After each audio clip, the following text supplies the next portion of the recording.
segundito, hasta que diga que está grabando. Bien, estamos grabando, ¿sí? Bueno, entonces nosotros venimos hablando de cómo, o sea, nuestra pregunta inicial es siempre cómo se originó la vida, cómo vinieron las primeras células, cómo aparecieron, cómo surgieron, ¿sí? Entonces, nosotros tenemos que decir también qué es la vida, ¿sí?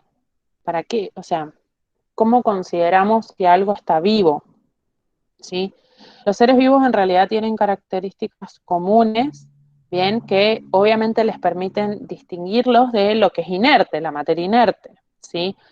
Entre esas características que tienen en común encontramos las manifestaciones de las funciones vitales, es decir, las que todos los seres vivos llevan a cabo, bien, y todos los seres vivos vamos a decir que están formados por esa materia viva, ¿sí? En esas pequeñas unidades que se llaman células, ¿ok? Hace aproximadamente unos 300 años, ¿sí? Fue que empezaron estos aportes por diferentes científicos, ¿bien? Y todos esos aportes, sumados al microscopio, sumados a un montón de otras cosas, permitieron desarrollar lo que hoy conocemos como la teoría celular, ¿sí? La teoría celular, bien, obviamente que, como dije, no fue de un día para el otro, no es un postulado que surgió eh, de un día para el otro, y también consideremos que fue el aporte de muchos científicos a lo largo de la historia, ¿sí? Pero básicamente nosotros vamos a decir algunas cosas elementales que hacen a esta teoría celular. Bien, primero vamos a decir que todos los seres vivos están formados por células, ¿sí? Eso es lo primero que debemos saber con respecto a la teoría celular. Todo ser vivo está formado por células, ¿bien? Esa célula es el nivel de organización más pequeño de la materia, ¿bien?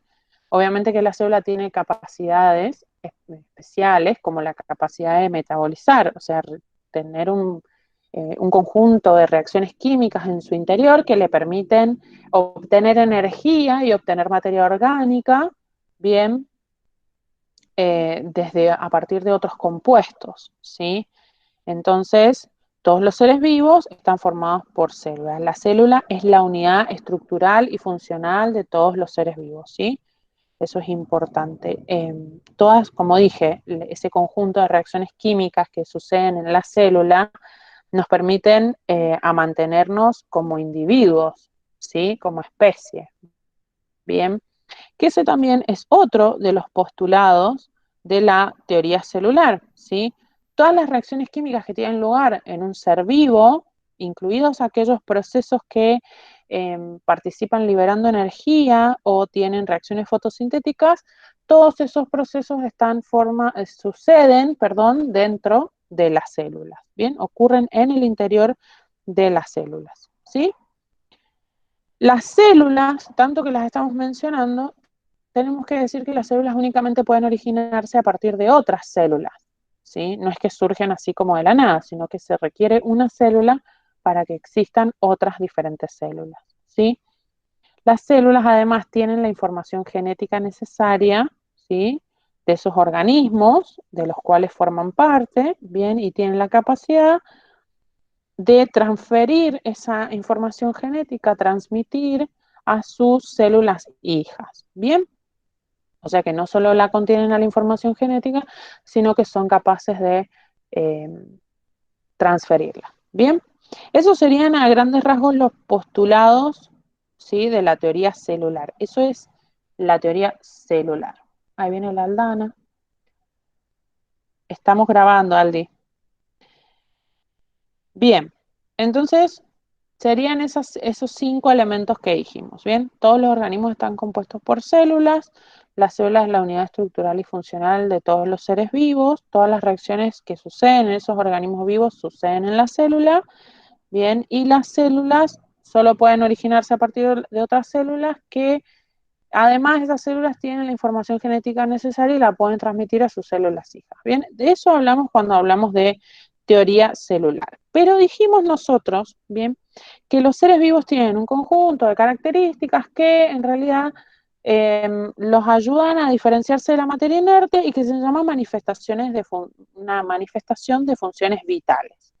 Bien, entonces, ¿cuáles son las manifestaciones de las funciones vitales? Es decir, una serie de características que nos permiten decir, bueno, si un organismo cumple todas estas características, entonces podemos decir que va a ser un ser vivo. Bien, entonces, ¿sí? Vamos a decir, la primera de las características, ¿sí? La primera manifestación de las funciones vitales va a ser la organización específica, ¿sí? Es decir, todos los seres vivos están obviamente formados por células, como ya dijimos, ¿bien? Pero a partir de lo que es célula, ¿sí? Hay un montón de organización superior, ¿bien? Que hace que ese organismo tenga sus funciones diferenciadas y que además pueda optimizar sus reacciones químicas, sus movimientos, o sea, esa organización específica permite el funcionamiento óptimo de los seres vivos. Bien, ya vamos a ver un poquito más adelante cómo es esa organización que también se llama jerárquica, bien, es decir, vamos desde lo micro, lo más pequeño, hasta lo macro, bien. Otra cualidad o característica sería el metabolismo, ¿sí? El metabolismo va a ser el conjunto de reacciones químicas, ¿sí? Como dije recién, que tienen que ver con la nutrición, con el crecimiento, con reparar, o sea, que las células se reparen en el caso de que alguna esté dañada, bien, transformar energía, ¿sí? Eh, una energía que quizás nos sirve en una forma de energía que podamos utilizar, ¿sí? De acá, de esto, bien, surge, o sea, del metabolismo, hay dos vías, bien, tenemos dos vías, es decir, hay dos caminos que el metabolismo puede recorrer, ¿sí? Una vía de catabolismo o una vía de anabolismo, ¿sí? Estas vías son diferentes, no son iguales, no suceden, digamos, en un mismo lugar, por así decirlo. Son como dos calles, una calle de doble vía, ¿sí? Para un lado va el catabolismo, para un lado va el anabolismo, ¿sí? Es decir, catabolismo es degradativo, algo que se está rompiendo, entre comillas, ¿sí? Algo que se está degradando a probablemente algo más pequeño, es decir, si nosotros estamos hablando de catabolismo, es decir, una forma de obtener energía, vamos a ver una gran sustancia que probablemente se va a romper, ¿sí? O degradar, mejor dicho, una sustancia compleja para luego poder obtener desde allí los nutrientes, ¿bien? Y poder obtener energía, ¿sí? Eso es el catabolismo. El anabolismo dijimos que era inverso, o sea, opuesto, ¿bien? En el anabolismo va a haber construcción de sustancias. Obviamente que estos procesos ya los vamos a ver un poco mejor más adelante, pero acá están explicados para que ustedes puedan entender que hay diferentes formas de los organismos de obtener energía, ¿bien? Después, otra característica de los seres vivos es la homeostasis. Bien, la homeostasis es la tendencia que tenemos los organismos a mantener nuestro medio interno constante. Bien, es decir, nuestro medio interno, ¿sí? Se mantiene a una temperatura, ¿sí? A una temperatura especial, a un pH especial, con una cantidad de iones especiales, ¿bien?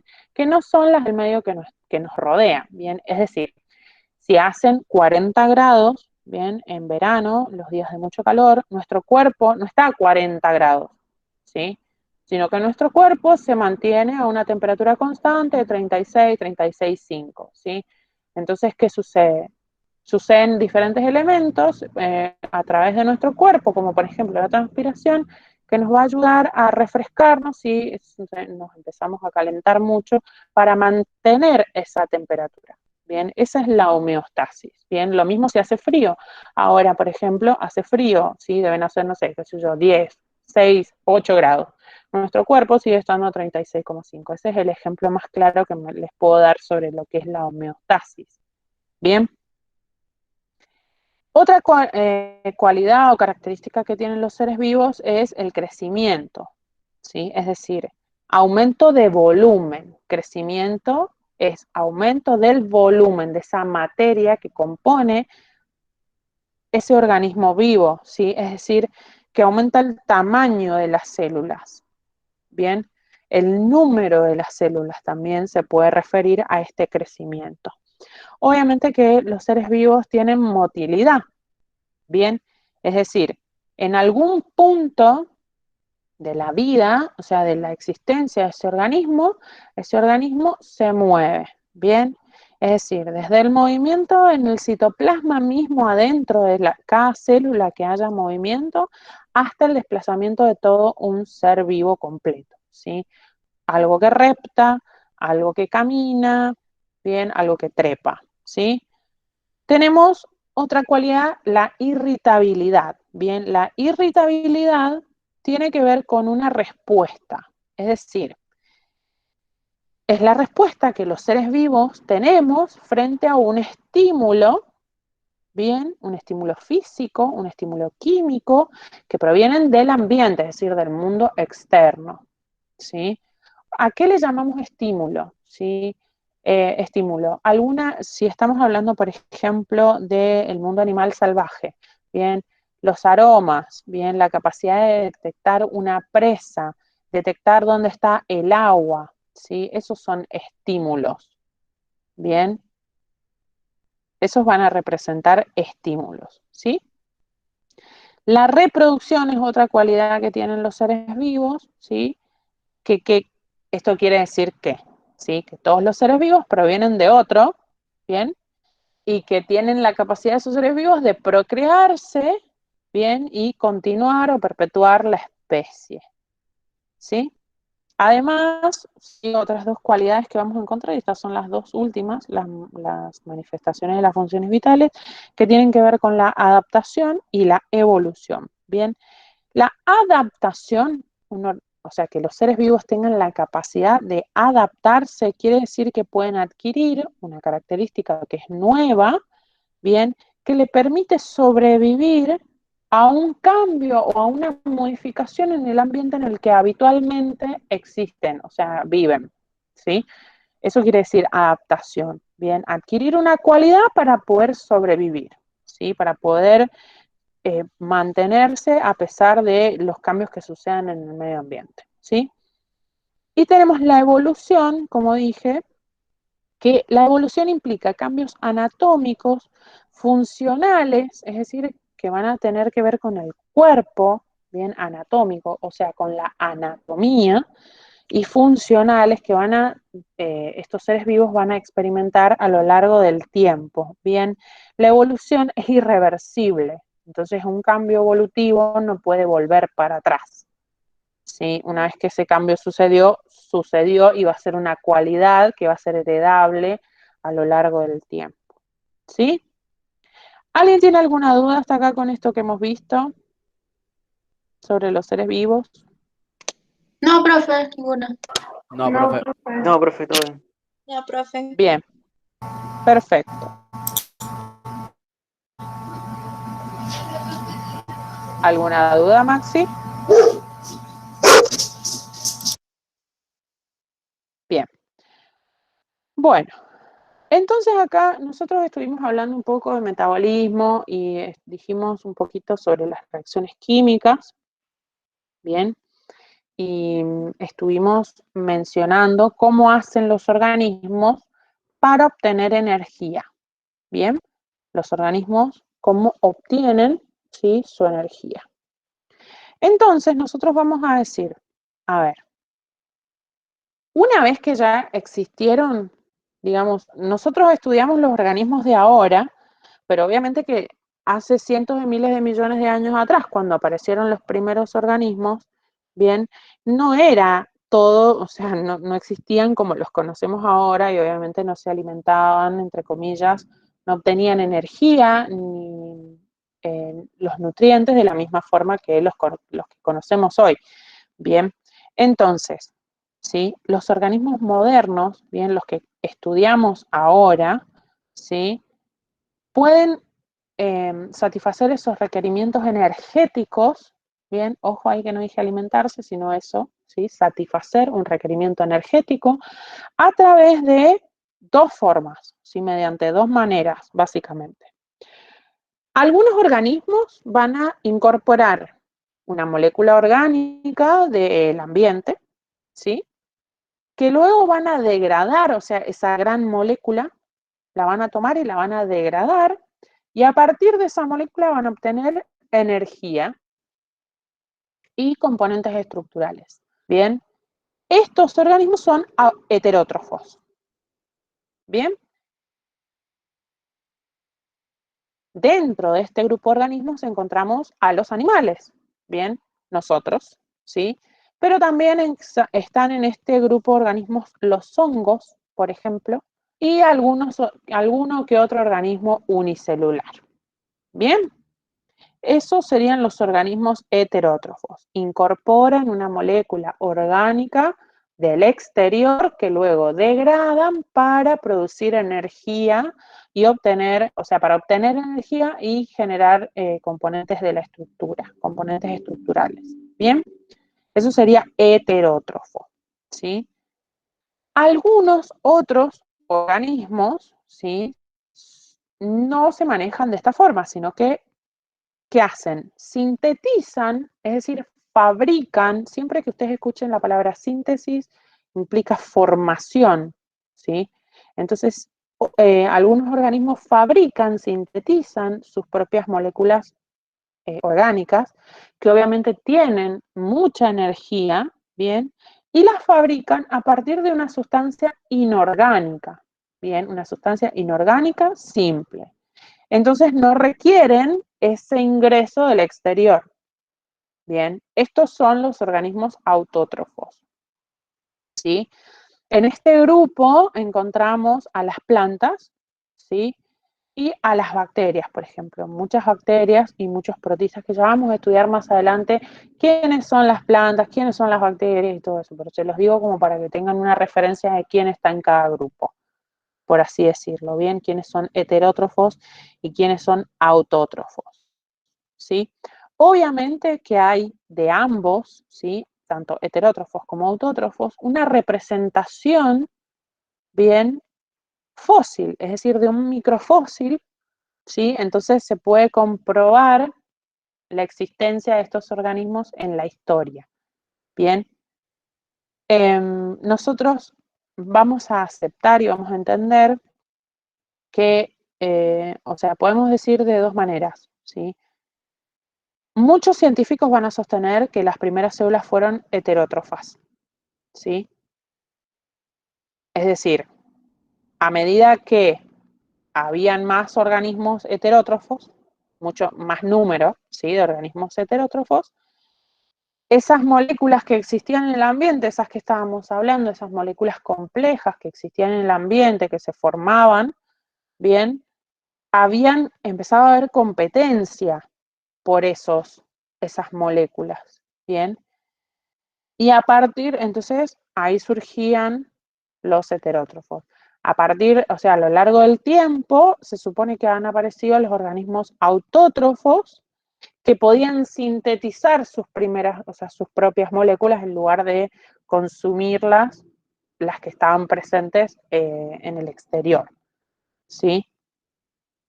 Ahora, hay descubrimientos recientes que dicen que las primeras células en realidad podrían haber sido autótrofas, bien, quimiosintéticas, es decir, que obtenían su energía a partir de un compuesto químico de reacciones químicas, ¿sí? En lugar de a partir de, por ejemplo, como aquellos organismos fotosintéticos que obtienen su fuente de energía a partir de la luz, ¿sí? La energía lumínica, que luego transforman en energía química mediante una serie de pasos, ¿sí? Entonces, se presupone luego que estos organismos en realidad eran heterótrofos, o sea, eran, perdón, autótrofos antes que heterótrofos, bien, es decir, las primeras células, pero, digamos, está prestado a debate. Obviamente que todo sigue, está abierto para que los científicos sigan investigando, ¿bien? ¿Se entendió esto? ¿Alguien tiene alguna duda? ¿No entendió qué es autótrofo o heterótrofo? Yo por ahora todo bien, profe. Todo Por bien, ahora todo bien. bueno, buenísimo. ¿Alguien no Sí, profe, por entendió? ahora todo bien. Perfecto. Bueno, entonces vamos a continuar un poquito más. Vamos a continuar con la parte química. Vamos a ir a ver un poquito la parte química, ¿sí? Ya vamos avanzando rápido. Vamos a ver la parte química, ¿bien? Es decir, como hice mención previamente, ¿sí? Los organismos tienen una composición, o sea, tienen en sí elementos químicos presentes, organizados obviamente de diferentes maneras, pero siempre son los mismos elementos, digamos. Bien, estos elementos que conforman a los seres vivos se llaman elementos biógenos, ¿sí? Los elementos biógenos, es decir, existen en la Tierra, existen en la atmósfera, pero existen en los seres vivos, entonces les llamamos componentes biógenos o elementos biógenos, ¿sí? Bien, ahora, estos elementos van a tener una clasificación cuantitativa, es decir, de acuerdo a cuánto de ese elemento hay presente en ese organismo, ¿sí?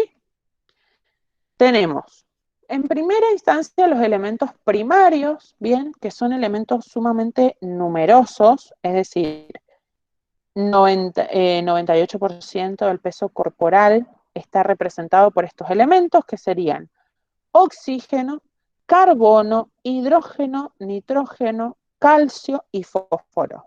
Bien, esos son los elementos biógenos primarios, ¿sí? El famoso CHOMPS, ¿sí?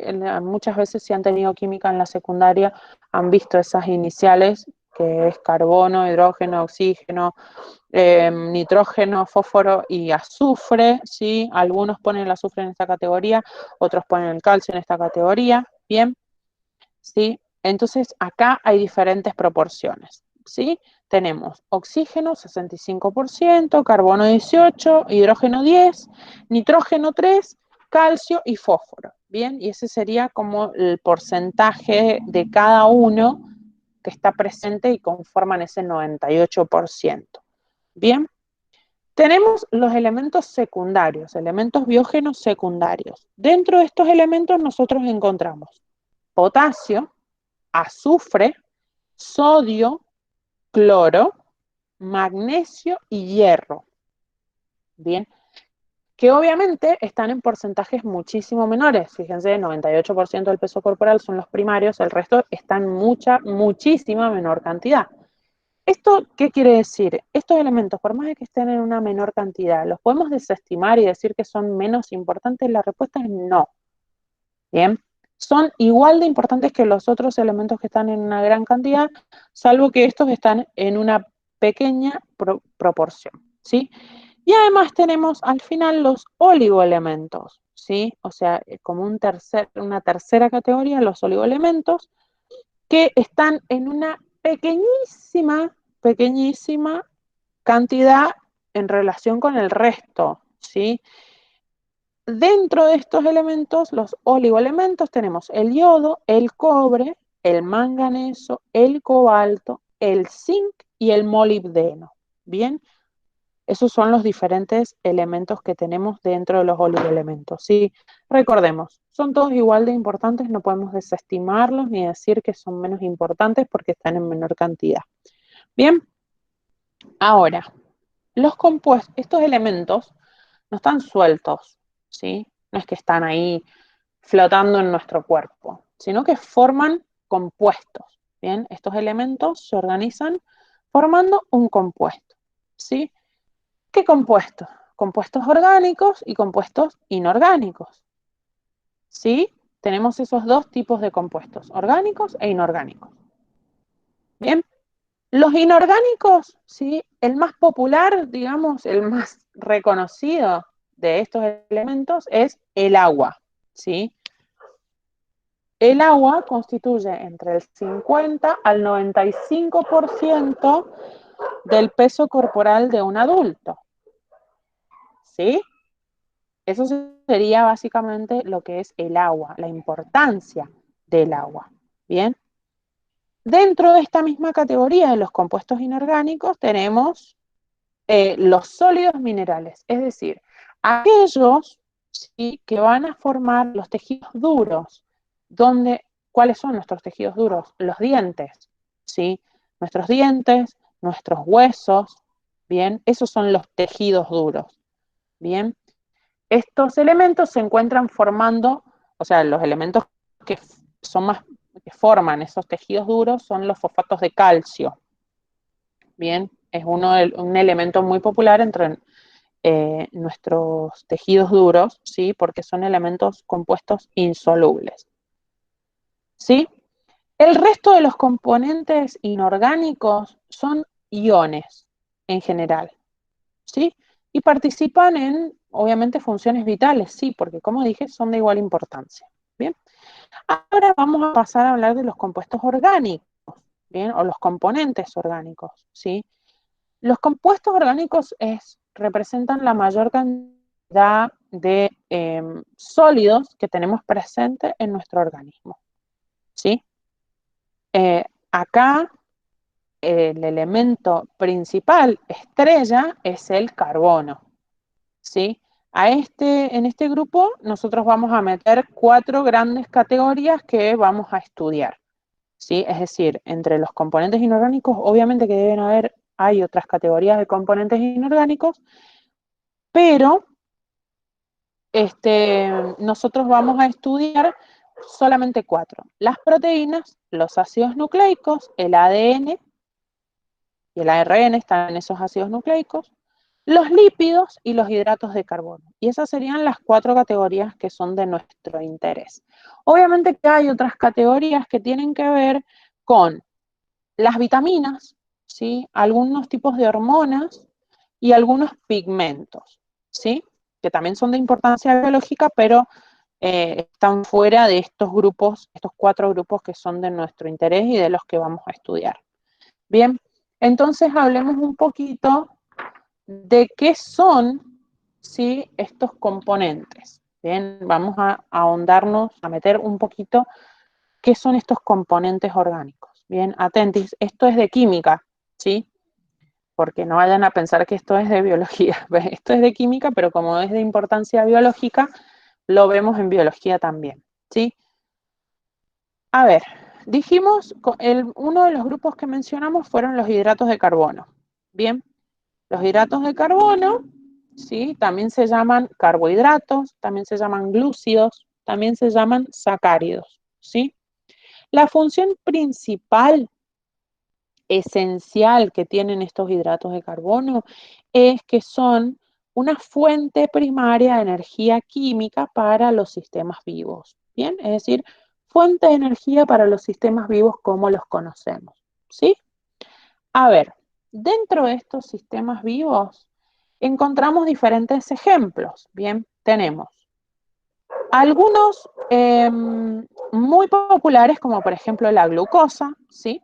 La glucosa es un monosacárido, ¿bien? Un azúcar simple. Mono quiere decir uno, es decir, un sacárido, ¿bien? La más popular es la glucosa. Obviamente que existen otros monosacáridos, no es el único monosacárido la glucosa. Existe la fructosa y existe también la galactosa, ¿sí?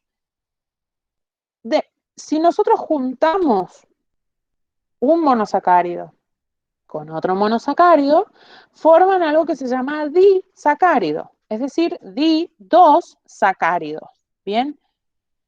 A ver, acá vamos a tener 2 azúcares, ¿bien? Un monosacárido es un azúcar simple, un disacárido son 2 azúcares, ¿sí? Dentro de estos disacáridos también tenemos algunos famosos, como la sacarosa, la lactosa y la maltosa, ¿sí? ¿Por qué son importantes estos? Por ejemplo, la sacarosa, ¿bien?, es la forma de transporte, es decir, la forma en la cual una planta, por ejemplo, transporta azúcar, ¿sí? Esa es la forma que tiene. Bien. Después tenemos muchos sacáridos forman un polisacárido. Bien, es decir, poli es muchos sacáridos. Una gran molécula de sacáridos, muchos sacáridos unidos que forman una gran molécula de tamaño grande, ¿sí? Como por ejemplo, en este caso encontramos el almidón. Bien, el almidón es de origen vegetal, ¿sí? Y digamos, su análogo de origen animal es el glucógeno, ¿sí? Estos dos polisacáridos son de reserva, es decir, son de almacenamiento de azúcar. Bien, obviamente que hay otros polisacáridos que en realidad tienen otras funciones, como por ejemplo la función estructural. Bien, es decir, que van a formar parte de aquellos componentes que son estructurales en las células. Bien, como por ejemplo la celulosa o la quitina. Bien, en las plantas, bien, tiene una estructura que se denomina pared celular, que está compuesta por celulosa. En el caso de los hongos, ¿sí? En el caso de los hongos, la pared celular es de quitina. ¿Alguien ha levantado la mano? ¿Qué pasó? No, profe, perdón, me equivoqué. Ah, bueno, yo dije, ¡ay, qué emoción! Bien, ya les pregunto las dudas igual, quería como cerrar ahí con los hidratos de carbono. Bien. Eh, ¿Qué más? Les estaba diciendo, bueno, las paredes celulares, entonces, la pared celular es una estructura que tienen especial las células vegetales, ¿sí? Las células de las plantas y las células de algunos hongos, ¿sí? Ahora, no todas tienen los mismos componentes, unas son de celulosa y las otras son de quitina. Bien, ahora, a ver, hasta acá, con hidratos de carbono y con todo lo que venimos hablando de los compuestos y de todos los elementos. ¿Alguna duda, alguna pregunta, algo que no entiendan? ¿Alguien ha levantado la mano? ¿Intentó o está...? Sí, profe, yo. A ver, dígame. Em, ¿Cómo era la palabra? ¿Qué significaba la palabra sacáridos? No sé, o sea, sacáridos tiene que ver con los azúcares. Si vos me preguntás O sea, de dónde viene no tiene una, digo, la definición específica de sacáridos, sino que siempre va a ser monosacáridos, disacáridos y así. Claro, o sea, los hidratos de carbono también se denominan sacáridos, ¿sí? Es una forma de denominar a los hidratos de carbono. Ah, bien, profe, gracias. De nada. ¿Alguna otra pregunta? No, ¿Alguien profe. más? No, profe, no. Bueno, bien. Vamos a hablar un poquito de lo que son ahora las proteínas, ¿sí? Vamos a hablar un poquito de las proteínas. Las proteínas es una conversación bastante larga, así que vamos a por ello. Bien, las proteínas, ¿sí? Constituyen en los sistemas vivos hasta el 50% del peso seco. Bien, las proteínas pueden tener muchísimas funciones diferentes, muchísimas, ¿sí? Pero, ¿qué es una proteína? ¿Cómo está constituida una proteína? Bien, una proteína es una cadena polipeptídica, ¿sí? Perdón, una cadena polipeptídica, ¿sí? ¿De qué? ¿Por qué se llama cadena polipeptídica? ¿Qué, qué hace, qué se une mediante esa cadena polipeptídica? Bien, las proteínas están conformadas por aminoácidos, ¿sí? Los aminoácidos van a definir cuál va a ser la función de esa proteína, ¿sí? De acuerdo a cómo sea esa cadena, Bien, y cómo estén unidos esos aminoácidos van a definir la función de esa proteína, ¿sí? A ver, ¿cuáles pueden ser las funciones? Porque vengo diciendo, wow, tiene muchas funciones. Sí, tiene muchas funciones. Entre ellas podemos encontrar enzimas, hormonas, proteínas que pueden ser de almacenamiento, bien, como las que encontramos en los huevos de las aves, de los reptiles, ¿sí? Pueden haber proteínas de transporte, como por ejemplo la hemoglobina, ¿sí? Que comúnmente todos la debemos haber escuchado al menos alguna vez, ¿sí?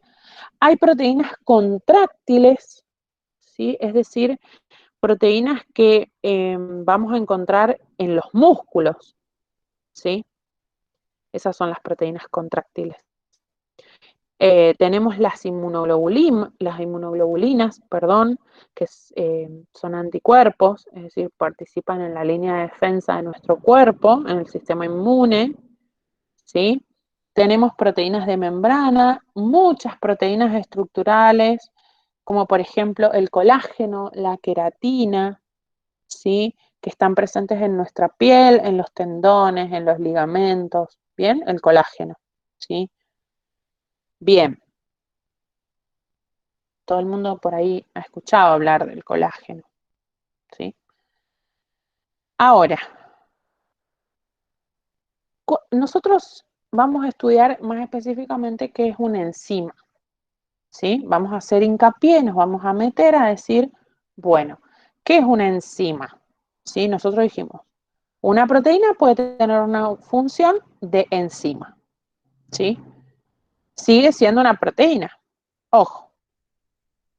Ahora, ¿qué vamos a decir? Una enzima, ¿sí? Ayuda, una enzima es un catalizador biológico, ¿sí? Que va a participar aumentando la eficiencia y la velocidad de las reacciones que ocurren en los seres vivos que en temperatura, ¿sí? Es decir, o sea, en nuestra temperatura normal, en nuestro pH normal y nuestras condiciones normales ocurrirían muy lentamente. La enzima lo que hace es que esas reacciones sucedan de forma rápida y eficiente.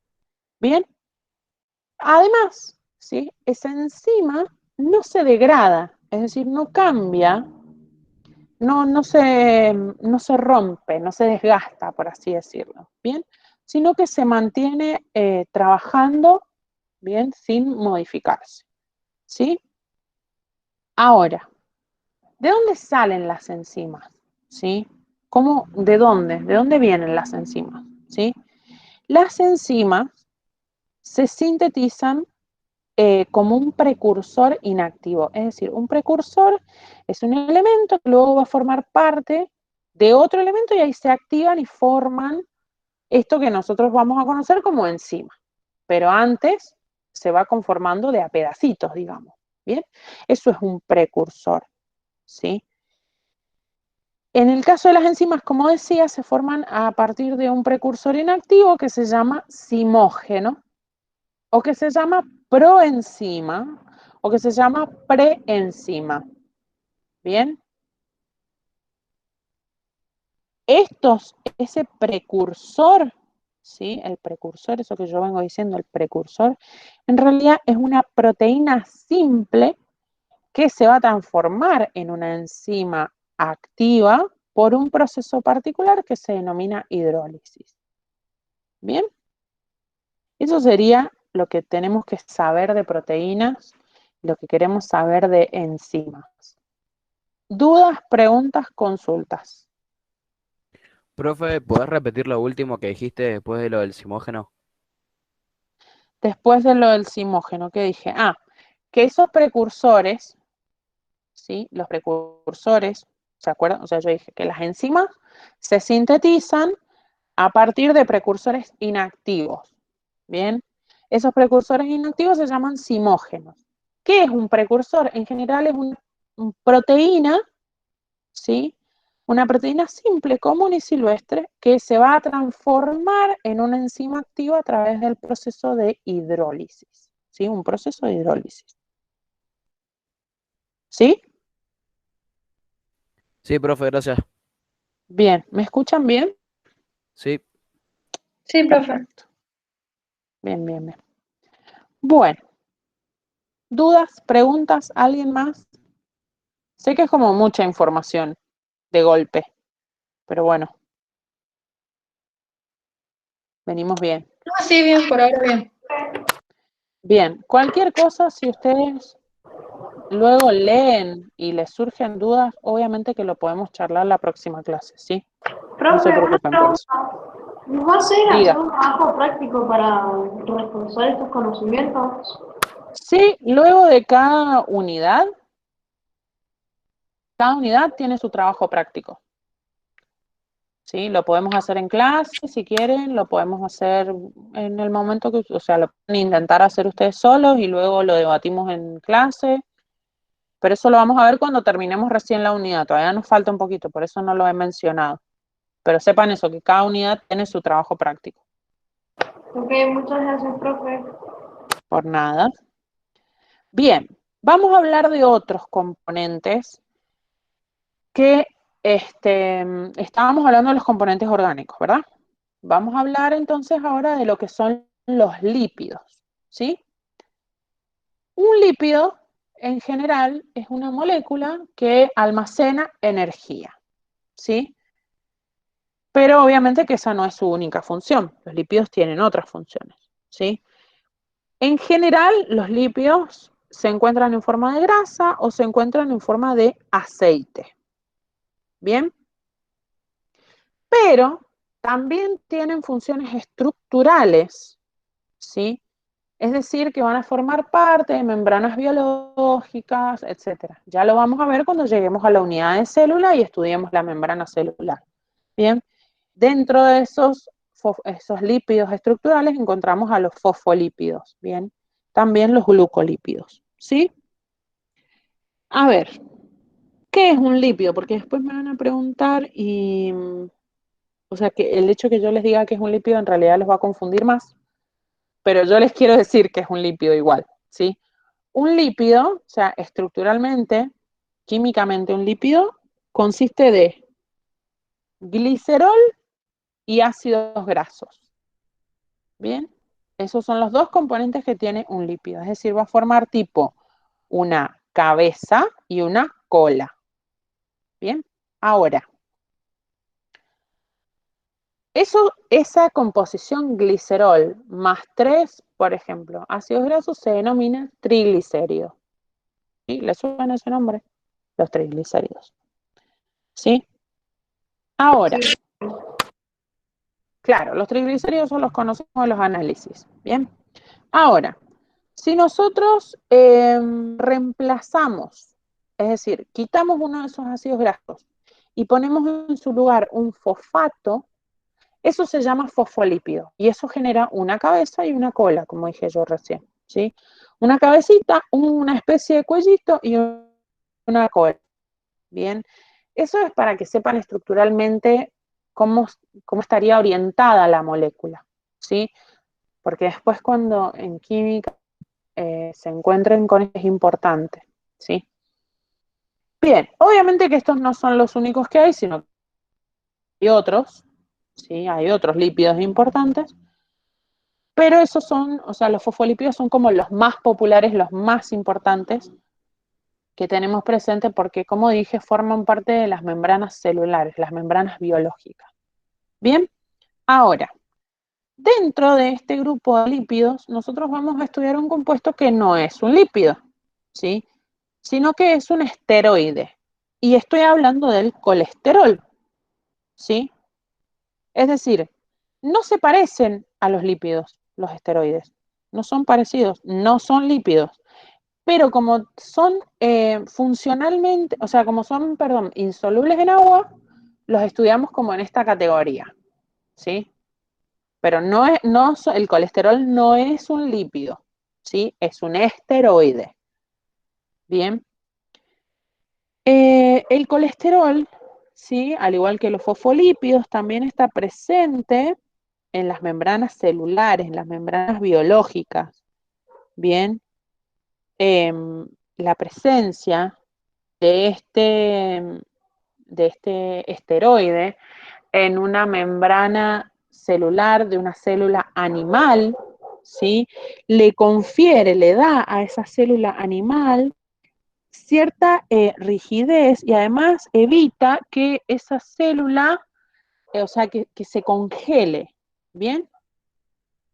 Es decir, mantiene a la célula, o sea, como que preserva su medio, ayuda a que esa célula preserve su medio interno, ¿sí? El colesterol, bien, es sintetizado en el hígado, ¿sí? Sintetizado en nuestro hígado a partir de ácidos grasos saturados. Y lo podemos obtener también de nuestra dieta, ¿sí? Otros así importantes que también son esteroides son las hormonas sexuales, por ejemplo. Bien, para que sepan como dentro de qué categoría caemos cuando... Una ¿Qué? pregunta. Por eso Decime. dicen que cuando, bueno, a las mujeres cuando no les viene es porque están bajas de peso. Igual, mira, lo del periodo puede ser por un montón de factores. Puede ser estrés, ansiedad, puede ser algún trastorno físico, no sé, pueden ser un montón de cosas. No sé si necesariamente tenga que ver con el colesterol, ¿sí? ¿A eso te referís vos? Sí, profe. Bien. Eso puede ser un montón de cosas, ¿sí? O sea, es muy... Pueden haber muchos factores que impacten en esto, ¿sí? Bien, estos son los compuestos orgánicos que vamos a ver acá, pero la clase que viene, porque ahora no nos queda mucho tiempo y no quiero que nos quedemos a medias, vamos a ver lo que son los ácidos nucleicos, ¿sí? Aunque no esté detallado en el cuadernillo, yo quiero que ustedes lo vean, ¿sí? Entonces la clase que viene con más tiempo lo vamos a ver. Ahora vamos a continuar, les voy a explicar algunas que otras cositas un poco más simples, más fáciles, ¿sí?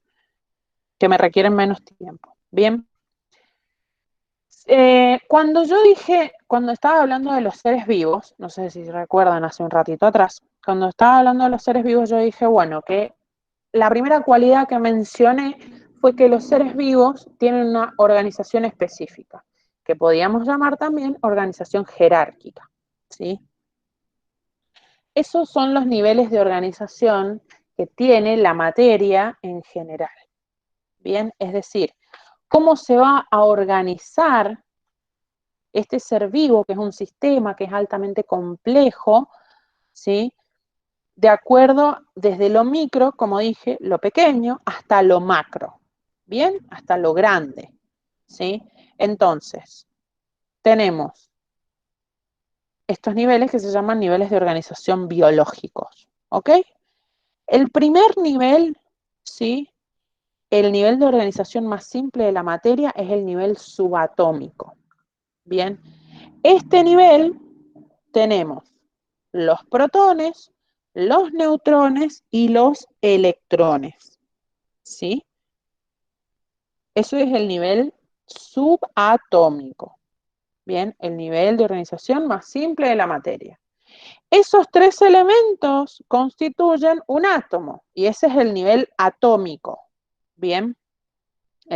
Un átomo es la unidad más pequeña que puede tener un elemento químico y que además tiene esas propiedades de ese elemento específico, ¿sí? Por ejemplo, una sustancia simple, decir sodio, decir cloro, decir potasio, decir hidrógeno, bien, esos son el nivel atómico, ¿sí? Bien. Luego tenemos el nivel molecular, es decir, átomos se reúnen y forman una molécula, ¿sí? O diferentes moléculas, muchas, pocas, una, lo mismo. Y forman, como dije, moléculas.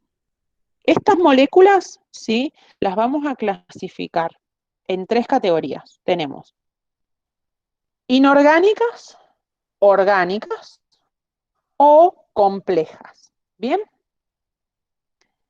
Las moléculas inorgánicas, ¿sí? Por ejemplo, tenemos, como dijimos antes, el agua, la sal, el cloruro de sodio, ¿sí? Eso es la sal es el cloruro de sodio, ¿bien? Que están presentes tanto en lo vivo como en lo no vivo, ojo ahí, ¿sí?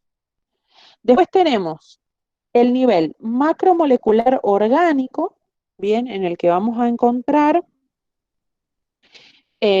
solamente moléculas que vamos a encontrar únicamente en los seres vivos, ¿sí? Pero que esas moléculas por sí solas no conforman un ser vivo. Están presentes en los seres vivos, pero no conforman un ser vivo en sí. Bien, estas son todas las que mencioné anteriormente, los ácidos nucleicos, los lípidos, los hidratos de carbono, bien, y las proteínas, ¿sí? Y luego tenemos un nivel macromolecular complejo, ¿sí? ¿Por qué? Porque hay una partícula especial, que son los virus, ¿sí? Que están como boyando en el sistema de organización de la biología y nadie sabe dónde meterlos.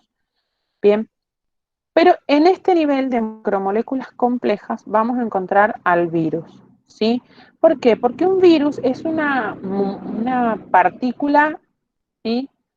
Química, ¿bien? Es decir, tiene un ácido nucleico que está rodeado por una cubierta de proteínas que tiene un nombre específico y se denomina cápside, ¿sí? Y está ahí, en el límite entre lo vivo y lo no vivo, pero es un organismo no vivo, ¿sí?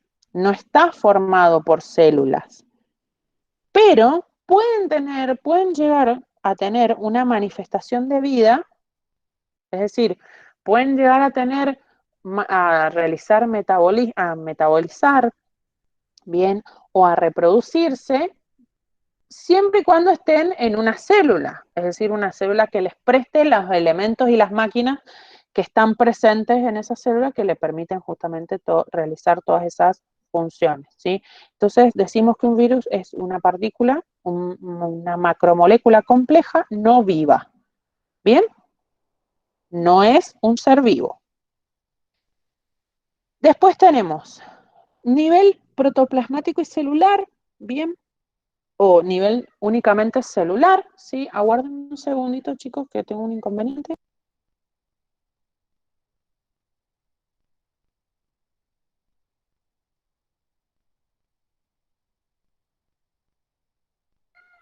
Perdón, me estaban tocando el timbre, perdón. Bien. En este nivel protoplasmático, en este nivel celular, vamos a encontrar,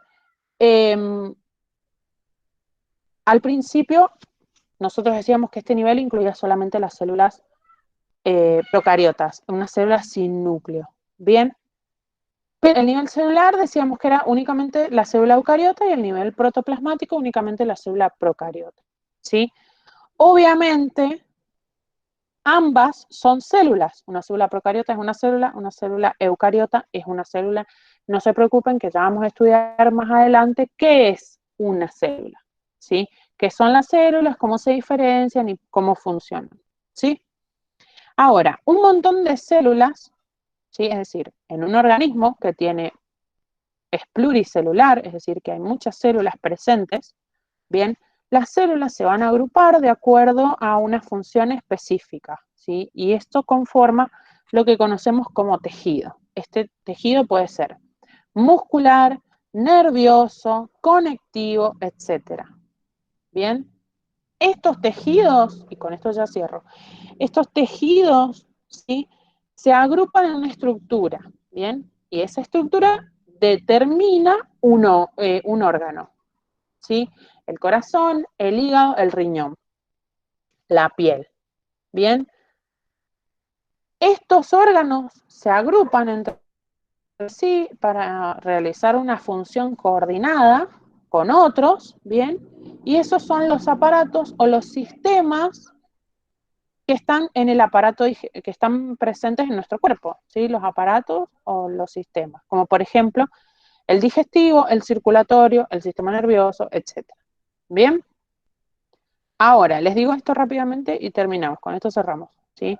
Los organismos individuales, ¿sí? En este nivel donde dijimos, bueno, tenemos aparatos, tenemos un montón de cosas, ¿sí? Aparatos, órganos, funciones diferenciadas, etcétera. Esto conforma un organismo individual, ¿sí? Ese organismo individual, ¿sí? Va a interactuar entre sí generando otros niveles de organización, ¿bien? Como por ejemplo, población, comunidad, ecosistema o biosfera, ¿sí? La población es un conjunto de individuos de la misma especie, ¿sí? Eso es una población, ¿bien? O sea, esos organismos individuales organizados conforman una población. Un conjunto de individuos de diferentes especies, es decir, diferentes poblaciones que viven en una región determinada, se denomina comunidad.